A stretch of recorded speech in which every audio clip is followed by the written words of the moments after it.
Dober dan, lepo pozdravljeni.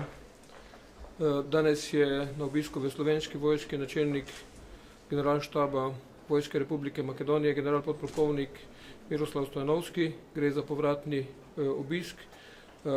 Prvič v času, ko sem jaz načelnik. Gre za povratni obisk mojega predhodnika leta 2008 v Republiki Makedoniji. Namen obiska je izmenjava izkušenj povezanih z preoblikovanjem oboroženih sil, z izkušnjami izmenjave izkušenj okrog sodelovanja v mednarodnih operacijah in misijah in seveda izmenjava izkušenj, ki so povezane z integracijo v zavezništvo. V uradnem delu pogovorov smo ugotovili, da imamo veliko skupnih točk, veliko izkušenj, ki jih lahko prenesemo na makedonsko stran, pa tudi izkušenj, ki jih ima makedonska stran in so uporabne za slovensko vojsko.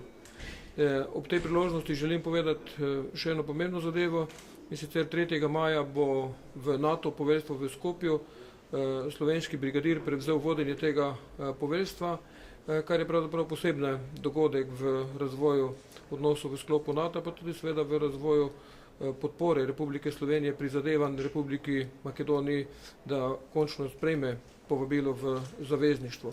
V današnjih razgovorih smo ugotovili, da so oborožene sile Republike Makedonije zelo dobro pripravljene, da so načrti, ki so izvedeni, odlični.